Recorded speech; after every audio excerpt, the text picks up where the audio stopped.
Hey everyone, and welcome back. You know that feeling when you're trying to level up in life? Make some positive changes? It's not always easy, is it? Definitely not. There's always something. Right. Well, luckily you sent us some really cool research on the science of habits. Oh, yeah. It's going to be good. We're going to take a deep dive into that today, see if we can unlock some actionable insights that you can actually use. Love it. So this deep dive is focused on excerpts from an article all about how our brains form habits. Yeah. And, more importantly, how we can use that knowledge to create positive change. Because who doesn't want to create positive change? Right. Exactly. So this article uses a really interesting analogy to describe how habits work. Okay, let's hear it. It compares our brains to a jungle. A jungle. Yeah, like a dense, overgrown jungle. Yeah. So I'm picturing like vines and trees and... I love it. But how does that relate to habits? Okay, so think of it this way. Every action you take, every choice you make, it's like carving a path through that jungle. The more you repeat that action, the clearer and more well-trodden that path becomes. I'm with you. Eventually, it's no longer a narrow, overgrown path, but a wide paved highway that you can effortlessly cruise down. Okay, I see where you're going with this. And that well-paved highway, that's a habit in your brain. So the actions we repeat often become easier and more automatic over time. Exactly. Because our brains are literally creating those neural pathways, those highways, to make them more efficient. Our brains are so efficient. Right. It's amazing and kind of scary at the same time. It is. It's like they're working against us sometimes. It's true. So this makes me think about those bad habits, the ones that we're trying to break. Oh, yes, those... Are those like super highways in our brains? They absolutely can be. And just like any well-worn highway, it can be tough to change course once you're on it. Oh, I know that feeling. But here's where it gets really interesting. The article talks about the difference between routines and habits. Okay. And that distinction is key to understanding how we can actually change those ingrained pathways. Okay, I'm all ears. What's the difference? I feel like I use those words interchangeably all the time. Yeah, a lot of people do. You see, routines are like a planned sequence of actions. Okay. Think of a recipe you follow or your morning schedule. It's a deliberate process managed by what the article calls the wise planner in our brains. The wise planner. I like that. Right. Like the adult in the room making sure things happen. Keeping us on track. Exactly. So if our routines are led by the wise planner, what about habits? Yeah, who's calling the shots there? Well, habits, on the other hand, are more automatic. They're triggered by certain cues. Okay. And they kind of run on autopilot managed by a different part of our brain. Oh, no. What this article calls the impulsive toddler. Hold on. The impulsive toddler. Are you telling me there's a tiny toddler running around in my brain making me crave cookies at 3 p.m.? Well, not literally, of course. Okay, good. But it's a really great way to visualize how habits work. Okay, I'm listening. The wise planner is all about long-term goals and conscious decisions, while the impulsive toddler just wants what it wants when it wants it. I know some toddlers like that. And often grabs for the easiest, most familiar option. Those are your habits. Okay, this is actually making a lot of sense.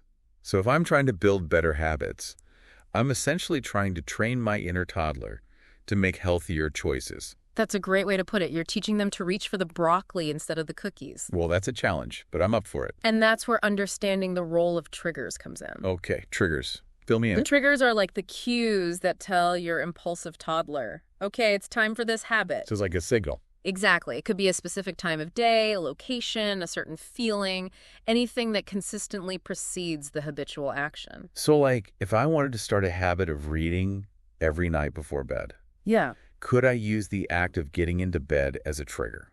That's a fantastic example. Like telling myself, okay, as soon as I'm snuggled in, it's reading time. Exactly. By consistently pairing that trigger, getting into bed, with the desired action reading, you're essentially teaching your impulsive toddler that those two things go together. I like. The more you repeat that pairing, the stronger that connection becomes and the easier it is to actually follow through with the habit. So it's not just about willpower then. It's about understanding how these triggers work and setting up our environment to make those good habits more automatic. You got it. Willpower is a finite resource. Oh, tell me about it. It's like a muscle that gets tired with use. Makes sense. So relying solely on willpower to build good habits is setting yourself up for failure. Okay, so no more relying on willpower. Got it. Instead, the key is to make the desired action so small and automatic that it doesn't require much willpower at all. That's a game changer. Yeah. So instead of saying, I'm going to work out for an hour every day, which just feels overwhelming, I might start with just committing to 5 minutes of stretching each morning. That's the idea. Make Yeah. it so easy that your impulsive toddler can't say no. Love it. And here's the thing. Even small actions repeated consistently create those neural pathways, those highways in your brain. So even just 5 minutes of stretching can make a difference. Exactly. It can have a ripple effect over time, making it easier to gradually build up to bigger goals. This is blowing my mind. We've talked about the brain jungle routines versus habits, the power of triggers, and even the limits of willpower. But how does all of this connect to actually changing our behavior? Like, what are the steps we can take? That's a great question, and that's where the research gets really practical. The article outlines a few key steps for building better habits. Okay, I'm ready. Let's hear them. And they all revolve around this idea of working with your brain, not against it. Okay, I like where this is going. First of all, remember that big, daunting goal you have? The one that feels impossible? Oh yeah, I've got a few of those. Forget about that for now. Instead, break it down into small, specific actions. So if my goal is to write a novel, instead of staring at a blank page and freaking out, I might start with just committing to writing for 15 minutes each day. Now you're talking.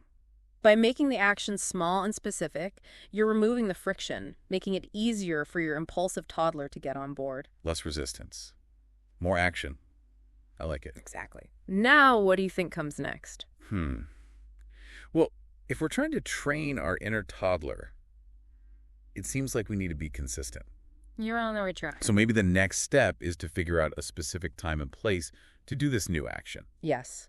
You need to identify a clear trigger for your new habit. Right, the trigger. That's the cue that's going to tell your brain. Hmm. Okay, it's time to do this. The more consistent you are with that trigger action pairing, the faster that new path will form in your brain jungle. This is making me think about all the unconscious habits I already have. Like I reach for my phone first thing in the morning without even thinking about it. I think we all do that. It's definitely a well-worn path in my brain. And that's why understanding triggers is so powerful. If we can identify the triggers for our bad habits, we can potentially disrupt them. Oh, interesting. Or even better, replace them with something healthier. Okay, so we can hack the system. Exactly. But more on that later. For now, let's stick with building those positive habits. Right, so we've got the small specific action and the trigger. What's the final piece of the puzzle? The final piece is repetition. Remember, it takes time and consistent effort to carve out those new pathways in your brain. Okay.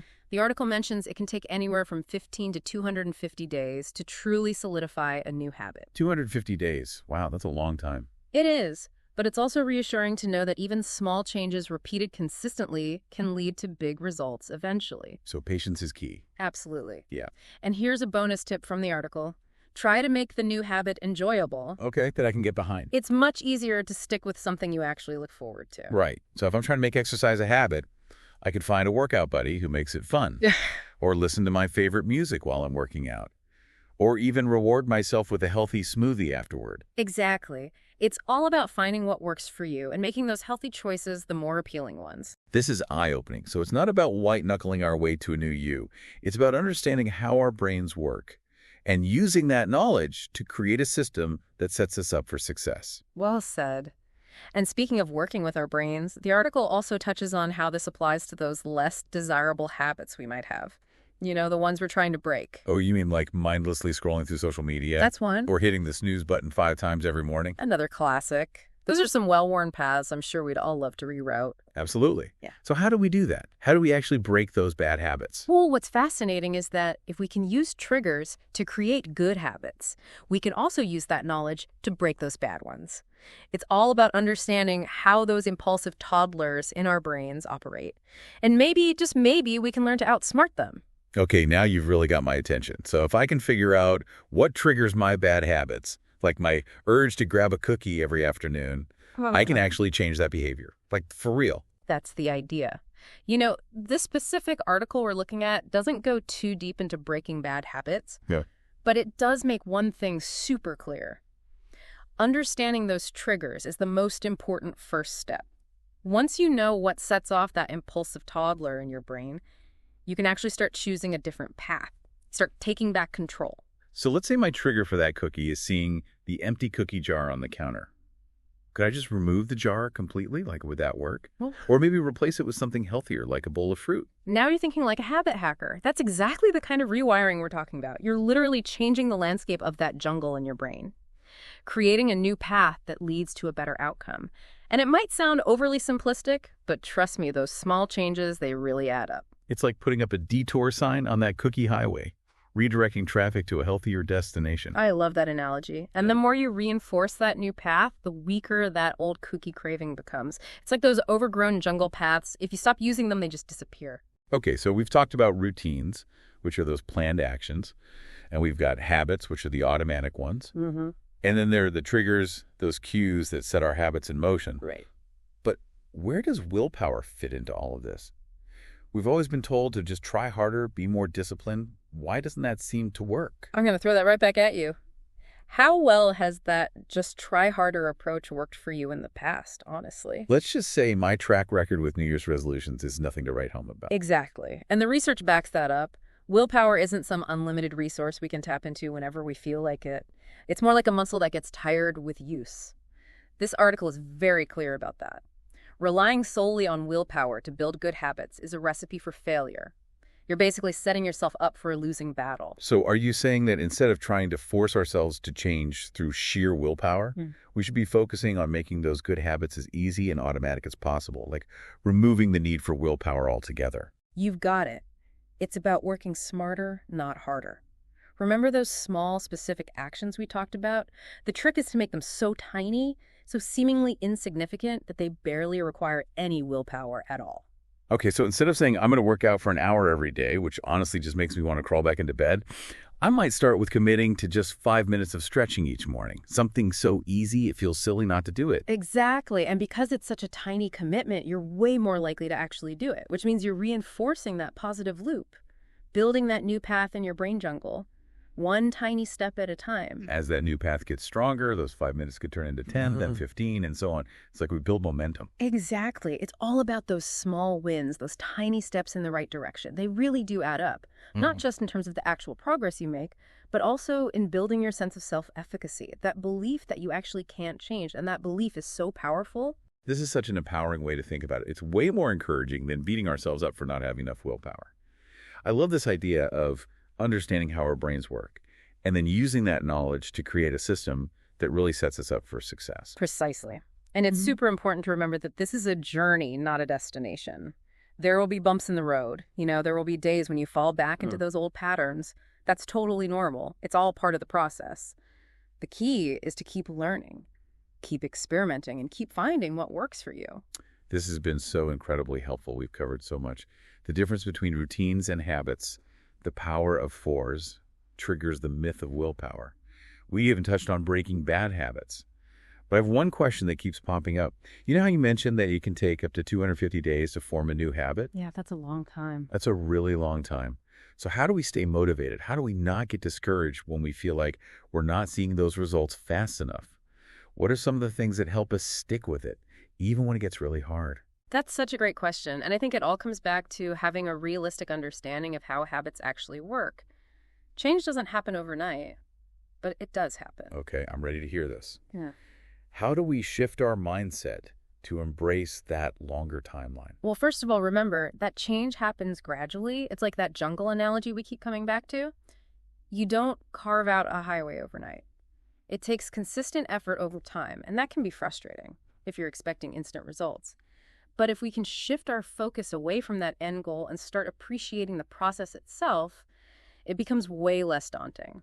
So instead of being fixated on those results, we should be celebrating those small wins along the way, acknowledging all the effort we're putting in and just focusing on building that consistency one day at a time. Exactly. It's like we're patiently training those impulsive toddlers in our brains to actually crave those healthy habits. Yeah. One small step at a time, no shortcuts, no magic bullets, just consistent effort and that willingness to celebrate every victory. I love that. It's so much more relatable than just thinking about all those abstract neural pathways. So what are some practical tips for staying motivated when those challenges inevitably pop up? I'm sure you've got some wisdom on that. Well, first and foremost, remember, you're not alone in this. Every single person struggles with this whole habit thing. It's a universal human experience. So be kind to yourself. Don't get discouraged if you have a few setbacks. They're totally normal. It's all part of the journey.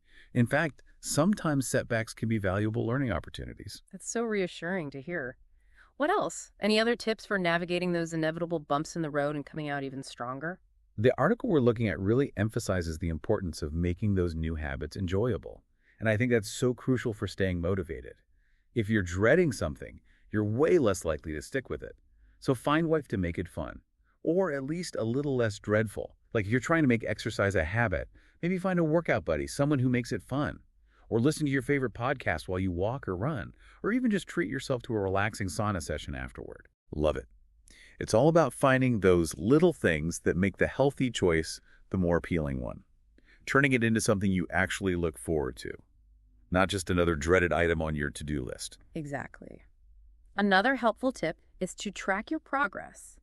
It's incredibly motivating to see how far you've come, even if the changes feel small in the moment.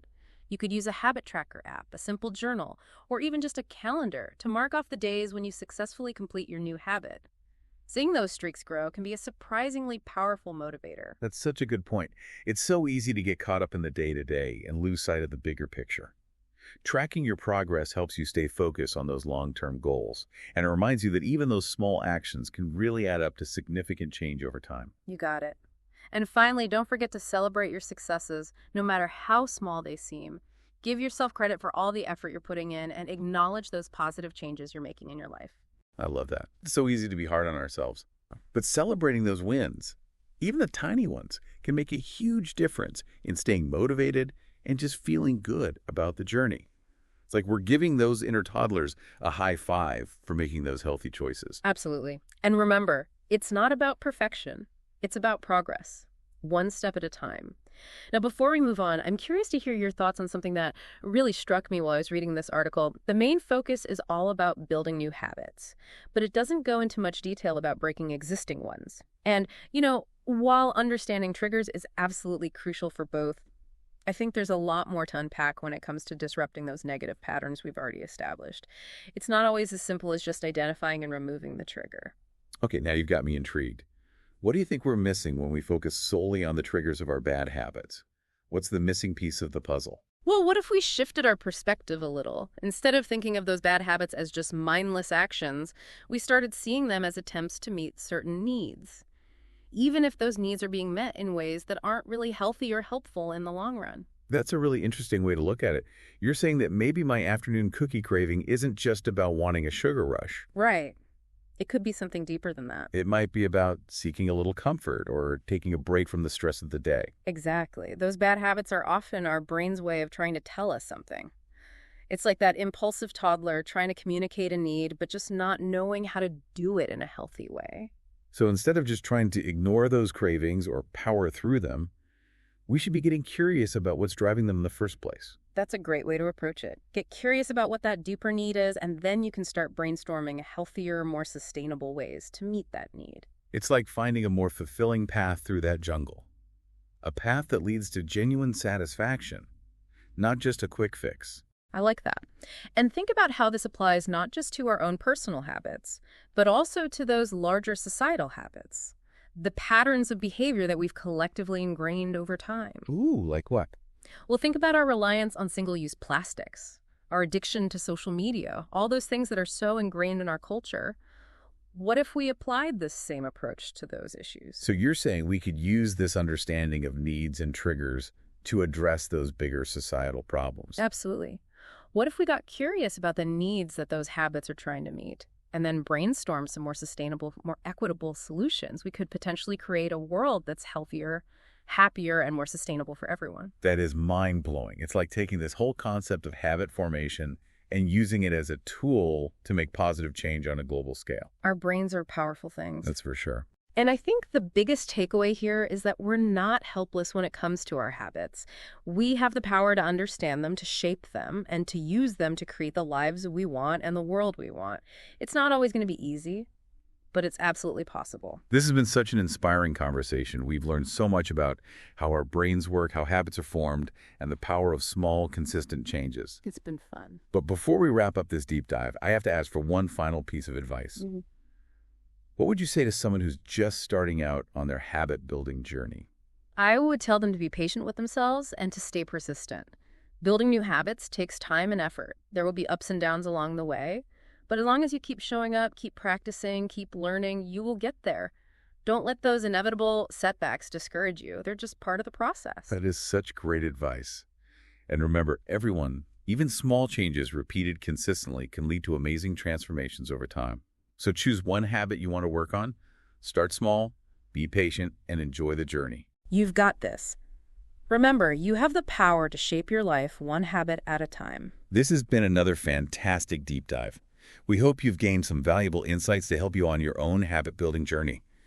Until next time, keep learning, keep growing, and keep diving deep.